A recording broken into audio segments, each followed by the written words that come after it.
আসসালামু আলাইকুম রহমতুল্লাহি অবরকাতুহু। সম্মানিত দর্শক, সাবেক প্রধানমন্ত্রী শেখ হাসিনা এবং বর্তমান তত্ত্বাবধায়ক সরকার নয় অন্তর্বর্তীকালীন সরকারের প্রধান উপদেষ্টা ডক্টর মোহাম্মদ ইউনূস, এই দুজনের যদি একটা তুলনামূলক নির্মোহ আলোচনা করা হয়, এদের মধ্যে কি মিল রয়েছে কি অমিল রয়েছে, সেই বিষয়টি কেমন হয়? এর কারণ হলো, যে কোনোভাবেই হোক না কেন আমরা শেখ হাসিনাকে বাদ দিতে পারছি না। তাকে বিচার করব, তাকে ধরে আনবো, তারপর তার দলকে নিষিদ্ধ করব, তার দলের নাম বাংলাদেশে কেউ উচ্চারণ করতে পারবে না। এই কথাগুলো বাস্তবায়ন করার জন্য আগে তো এই দলটি সম্পর্কে এবং শেখ হাসিনা সম্পর্কে আপনার জানতে হবে। সেই জানার জায়গাগুলো কি? আর যিনি এই কাজটি করবেন, তিনি বর্তমান যিনি প্রধান উপদেষ্টা, তাকেই কাজটি করতে হবে। তো সেক্ষেত্রে ডক্টর মোহাম্মদ ইউনূসকেও জানতে হবে আমাদেরকে যে আসলে উনি পারবেন কিনা। এখন আপনি দুজনকে দুটো যাকে বলা হয় মানুষের মধ্যে একটা লড়াই হচ্ছে। তো সেই লড়াইয়ের পূর্বে আপনি আশা করছেন যে অমুকে জিতবে, অমুকে জিতবে, স্বপ্ন দেখছেন। কিন্তু সেই স্বপ্ন দেখার চেয়ে যদি আপনি যারা লড়াই করছেন তাদের বৈশিষ্ট্যগুলো আপনি তুলনা করেন, তাহলে আপনি বুঝতে পারবেন যে আগামী লড়াইতে কারা জিতবে। এখন লড়াই চলছে পর্দার আড়ালে, তারপরে পর্দার সামনে, পেছনে, সব দিকে। এখন এই লড়াইয়ের মধ্যে কী ধরনের পরিস্থিতি তৈরি হয়েছে আমরা হয়তো 10-15% আন্দাজ করতে পারছি, কিন্তু বাকি 85-90% ঘটনা ঘটছে পর্দার অন্তরালে, এবং সেগুলো রীতিমতো ভয়ঙ্কর। এবং এতটা ভয়ঙ্কর যে আপনারা শুনলে মানে আমি এই কথাগুলো বলতে পারবো না। 85% যে কাজগুলো চলছে সবই চক্রান্ত, অর্থাৎ শেখ হাসিনাকে জলে স্থলে অন্তরিক্ষে দমন করে নিজের ক্ষমতা প্রতিষ্ঠিত করার জন্য বর্তমান শাসক শ্রেণী যে কাজগুলো করছে তার মাত্র 10-15% আপনি জানতে পারছেন। বাকি কাজগুলো গোপন, আপনি বুঝতে পারছেন না। তার একটা নমুনা খালি যে শোনা যাচ্ছে যে করিডোর দেওয়া হচ্ছে রোহিঙ্গাদেরকে, আরাকান আর্মিদেরকে, জাতিসংঘ এবং আমেরিকাকে খুশি করার জন্য। জাস্ট একটা উদাহরণ দিলাম। এরকম অসংখ্য ঘটনা ঘটছে। আবার শেখ হাসিনা ওখানে বসে, আওয়ামী লীগ ওখানে বসে যা করছে, বাংলাদেশে যা করছে তা 5%, অর্থাৎ ঝটিকা মিছিল করছে, তারপর শেষে সামনাসামনি ওই যাকে বলা হয় ওয়েব মিটিং করছে, আর মাঝে মধ্যে অডিও বার্তায় শেখ হাসিনা কথা বলার চেষ্টা করছে, এটা দৃশ্যমান। কিন্তু তলে তলে যে কি কাজগুলো হচ্ছে, লন্ডনে কি হচ্ছে, আমেরিকাতে কি হচ্ছে, ঢাকাতে কি হচ্ছে, তারপরে দিল্লিতে কি হচ্ছে, এটা আমরা জানি না। যদি জানতেন নিশ্চিন্তে থাকার মতো কোনো রিজন নেই, অস্থির হয়ে পড়তেন। ক্ষমতা এমন একটা জিনিস, ক্ষমতার জন্য নিজের বাপকে মেরে ফেলে, বাপ তার সন্তানকে মেরে ফেলে, এবং একটা দুটো না, মা তার সন্তানকে মেরে ফেলে, সন্তান তার মাকে মেরে ফেলে। এরকম অসংখ্য অশ্লীল, অশ্রাব্য অনেক ঘটনা ঘটে, অসভ্যতামি অনেক ঘটনা ঘটে। যে মানুষ একটা পিঁপড়া মারে না, ক্ষমতার মোহে পড়ে সে লাখ লাখ মানুষকে মেরে ফেলে। মানে এরকমই ক্ষমতা। এটার যাকে বলা হয়, এটার কোনো ব্যাখ্যা নাই। যে মানুষটি সারা জীবন একটা উদাহরণ বলি তাহলে বুঝতে পারবেন।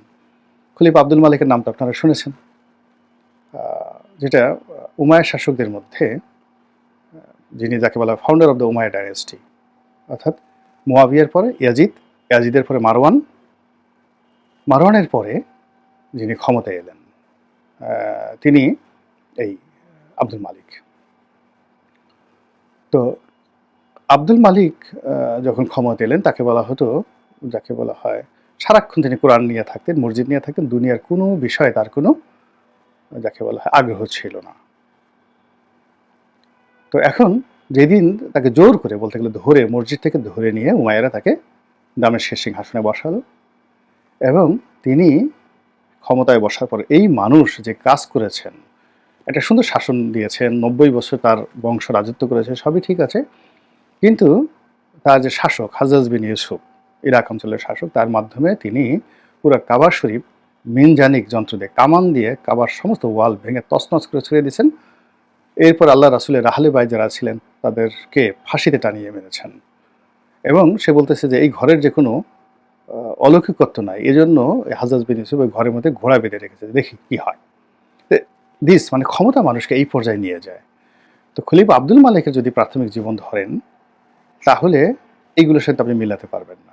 আবার এখন ডক্টর মোহাম্মদ ইউনূস, তাকে যদি এখন এখানে দেখেন, যে তার অতীত কর্মকাণ্ড দেখেন, কিন্তু ক্ষমতার চেয়ারে বসার পরে আপনাকে মনে করতে হবে যে এই চেয়ার রক্ষা করার জন্য পৃথিবীর যত নিষ্ঠুর শাসকরা যা কিছু করেছে, উনি সেগুলোর সুযোগ পেলে একটাও বাদ দেবেন না। এটা হলো নর্মাল ব্যাপার।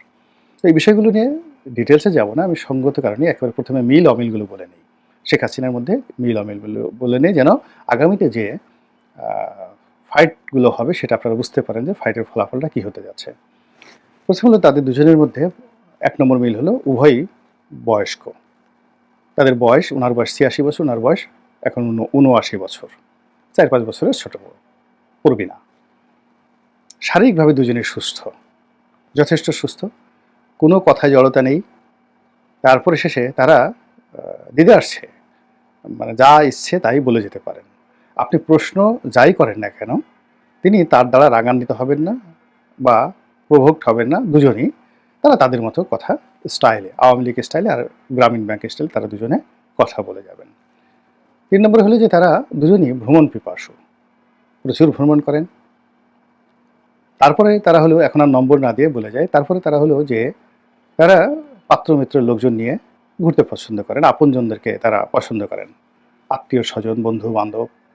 এমনকি যদি কেউ কোনো কালে, আগে যেমন দেখা গেল তার ঘোড়ার রক্ষক ছিল, তো এরকম লোককেও তারা মন্ত্রী বানাতে কার্পণ্য করেন না। বাসার পিয়নকে যদি তারা কোনো মন্ত্রীর উপরে বসাতে মানে আগ্রহ প্রকাশ করেন, সেক্ষেত্রে দেখা যাচ্ছে যে এখানে আপনি তাদের এর মধ্যে অমিল পাবেন না। জাস্ট একটা উদাহরণ দিলাম। তারা উভয়ই প্রচার পছন্দ করেন, প্রশংসা পছন্দ করেন। এরপরে বিদেশে গিয়ে পত্রপত্রিকায় সাক্ষাৎকার দিতে পছন্দ করেন এবং যা মুখে আসে তাই সেখানে তারা বলে আসেন এবং এক একটা বক্তব্য বলে আসেন, এবং সেটা হইচই পড়ে যায়। শেখ হাসিনার জমানাতে পড়েছে, এখনও পড়ে যাচ্ছে দেশে এবং দেশের বাইরে।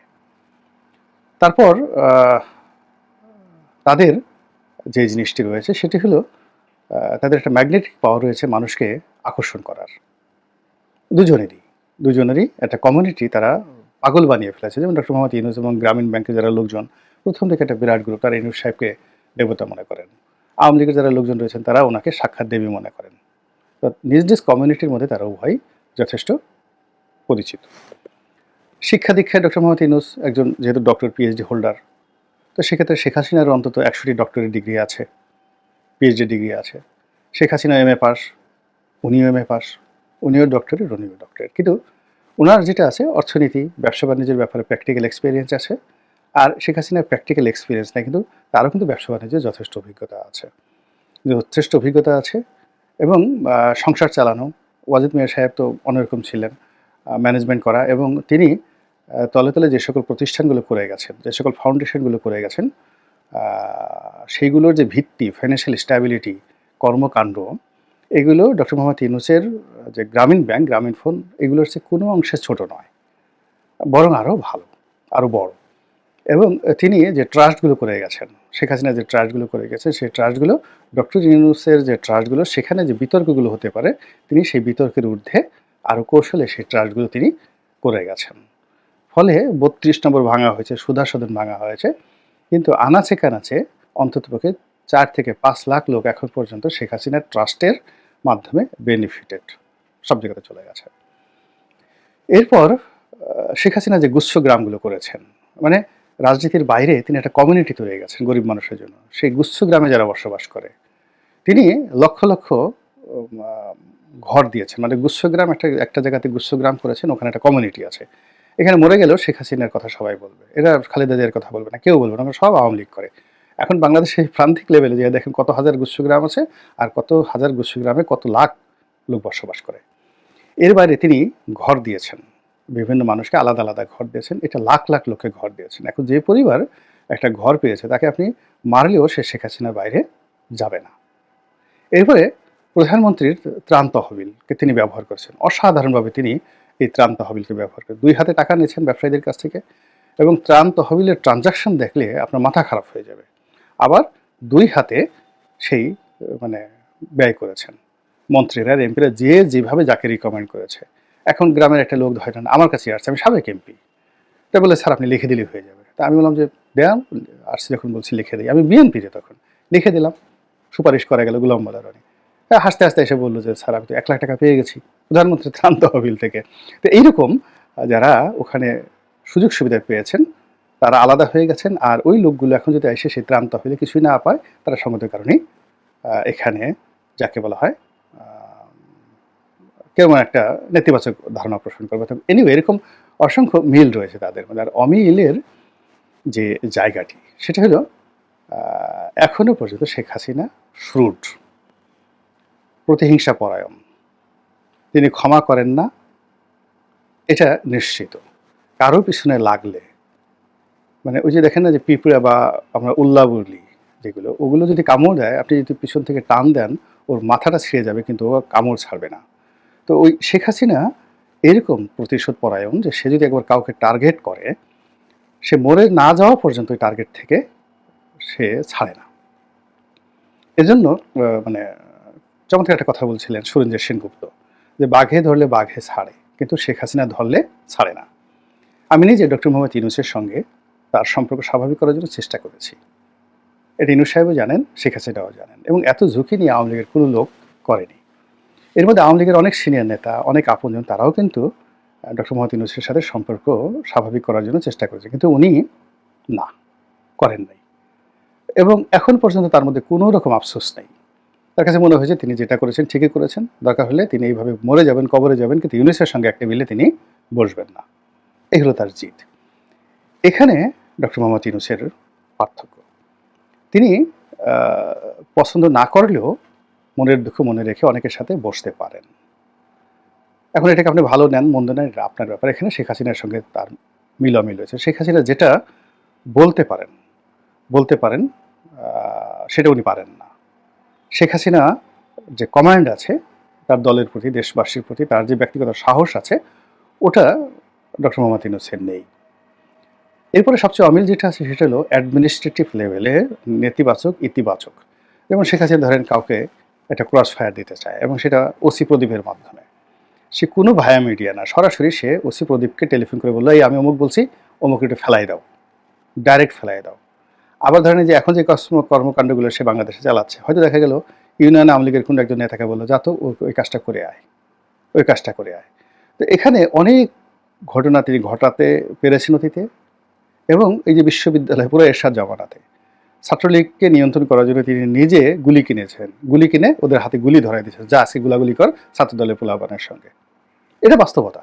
এই যে ক্রেজিনেসটা তার মধ্যে আছে, এই জন্য তার দলের যারা লোকজন আছে জমের মতো ভয় পায় তাকে, জমের মতো ভয় পায়। এবং তার জীবনে এটা আমাদের জন্য গজব না আশীর্বাদ এটা আল্লাহ জানেন, বা তার জন্য গজব বা আশীর্বাদ এটা একমত আল্লাহ জানেন। সেটা হলো তিনি যা করতে চেয়েছেন তার শৈশব থেকে শেষ পর্যন্ত তিনি সেটা পেরেছেন। ডক্টর ওয়াজেদের সঙ্গে আমার খুব ভালো সম্পর্ক ছিল। আমি যখন আজকের কাগজে চাকরি করতাম উনি আজকের কাগজে লিখতেন 1990 সালে। তো এটা এসে উনি আমাদের সাথে ঘন্টার পর ঘন্টা আড্ডা মারতেন আজকের কাগজের। তো আমার টেবিলের সামনে বেশিরভাগ সময় বসতেন। তা আমি বসতাম, আমার পাশে ফরিদ কবির বসতো, এখন প্রথম আলোতে আছেন। প্রথম আলোতে সাজ্জাদ আছেন, সাজ্জাদ শরীফ, ও আমাদের সাথে চাকরি করতো, কিন্তু ওর বড় ভাই কবি ফরিদ কবির খুব নাম করা কবি, এখন আজকের কাগজে সাংবাদিক ছিল। তারপরে ওখানে আবু হাসান শাহরিয়ার কবি বসতো, আর একটা ভদ্রলোক বসতেন ডাক্তার মাসুদুজ্জামান। তো ফরিদ কবির, মাসুদুজ্জামান, আমাদের 3টা টেবিল পাশাপাশি ছিল। আমি মফস্বল ডেস্কের এডিটর ছিলাম, আর ওই আরেকটা স্পেশাল পেজটা বের করতো ডাক্তার মাসুদুজ্জামান, আর ফরিদ কবির হলো সম্পাদকীয় পোস্টটা।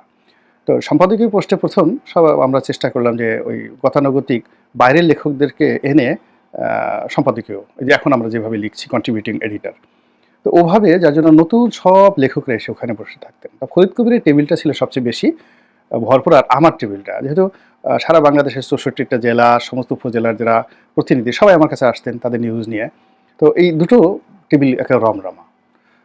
যাই হোক, কখন দেখা গেল যে আমার লোক গিয়ে ফরিদ কবির সামনে গিয়ে বসতো, আবার ফরিদ কবির সাহেবের লোক গিয়ে আমার কাছে বসতো, ফলে আমার সাথে ফরিদ কবিরের একটা সবচেয়ে বন্ধুত্বটা বেশি গড়ে উঠলো, পাশাপাশি দুজনে এভাবে বসতাম আর কি। তো উনি যেহেতু লিখতেন ফরিদ কবির ওখানে এসে ওখানে সামনে সিট থাকলে এসে আমার সামনে বসতেন, আমার সাথে গল্প গুজব করতেন। তখন আমি ব্যক্তিগতভাবে শেখ হাসিনার ব্যক্তিগত বিষয় নিয়ে, তার বৈবাহিক বিষয় নিয়ে অনেক খোলামেলা বিষয় আলোচনা করতাম এবং উনি দ্বিধা আসছে সব ফটাফট করে বলতেন। এবং উনি যেটা বলতেন তার মধ্যে একটা হলো যে বঙ্গবন্ধুও তাকে ভয় পেতেন। তার যে জেদ ছিল, আ শেখ কামাল তাকে ভয় পেতেন। পরিবারের সমস্ত লোক, তার মাও তাকে ভয় পেতেন। মানে ছোটকাল থেকে তিনি খুব জেদি ছিলেন, ভীষণ রকম জেদি ছিলেন। যেটা বলতেন সেটা করে ছাড়তেন। এই গেল এটা। আর তার মধ্যে দুটো, একটা হলো শিশুর মতো সরলতা ছিল, আবার কুটিলতা ছিল। দুটো একসাথে। মানে মনে হবে আপনার বোন, একেবারে বোন। যদি সে আপনার বোন হয়, রিয়েলি সে আপনার বোন। যদি সে আপনার শত্রু হয়, তাহলে তার মতো কুটনি বুড়ি আর পৃথিবীতে নাই। এখন যে যেভাবে তাকে ব্যবহার করতে পেরেছে, সালমান তাকে সামহাও বোন বানিয়ে ফেলতে পেরেছে। সালাউদ্দিন কাদের চৌধুরী তাকে বোন বানিয়ে ফেলতে পেরেছিল। কিন্তু যারা শত্রু বানিয়েছে তাদের কিন্তু সবাইকে তিনি একেবারে ভ্যানিশ করে দিয়েছেন। সেটা তুফাইল সাহেব বলেন, সুরজিৎ বাবু বলেন, মানে সাজিয়া চৌধুরী বলেন, প্রত্যেকটা মানুষকে তিনি একেবারে, আব্দুল সামাদ আজাদ বলেন, এদের জীবন তিনি হারাম করে দিয়েছেন পার্টির মধ্যে, নিজেদের দলের মধ্যে। আর ইনুস সাহেবের কাছে যদি জিজ্ঞেস করেন, তাহলে আপনি বুঝতে পারবেন ইনুস সাহেবের কাছে গিয়ে যদি খালি পাশে খালি শেখ হাসিনার একটা, মানে উনি ঘুমায় আছেন, সকালবেলা আসসালাতু খায়রুম মিনান নাউম, ওই যখন আজান হয়, আজানের পরপর যদি হুম হঠাৎ পাশে একটা টেপ রেকর্ডার ছেড়ে দেওয়া হয়, আমি কী খবর, আমি শেখ হাসিনা বলছি, বা স্যার আপনি কেমন আছেন, উনি তাকে স্যার ডাকতেন নাকি, ইউনুস সাহেব আমাকে নিজেই বলেছেন যে তাকে স্যার ডাকতেন। কী খবর স্যার, কেমন আছেন? বিশ্বাস করেন সে রুমে যে কী হবে। তো এই যে একটা, আপনি যতটুকু বললাম ভিডিও যেন আরও বড় না হয়ে যায়, এই যে মিল এবং অমিল, এই বিষয়গুলো একটু পর্যালোচনা করে সামনে যে ফাইটিংটা আসছে, একদিকে আওয়ামী লীগ আর একদিকে এনসিপি, একদিকে শেখ হাসিনা আর একদিকে ডক্টর মোহাম্মদ ইউনুস, একদিকে ওনার আমেরিকার জো বাইডেন প্রশাসনের সাবেক কর্তা ব্যক্তি, অন্যদিকে ইন্ডিয়া, আবার শেখ হাসিনার যারা সাহায্যকারী রাজনৈতিক শক্তিগুলো আছে তারা তো বাংলাদেশে এখনও বলিয়ান, তারা প্লাস এনসিপিকে যারা সাহায্য করতে চাচ্ছে তারা, সব মিলে আগামীর যে ফাইটিংটা কোন পর্যায়ে যাবে এবং পরিণতি কী হবে একটু চিন্তা করলেই বুঝতে পারবেন। খুব বেশি জ্ঞানী হওয়া দরকার হবে না। আল্লাহ আমাদের সবাইকে হেদায়েত দান করুন এবং হেফাজত করুন। আসসালামু আলাইকুম রহমতুল্লাহি ওয়া বারাকাতুহু।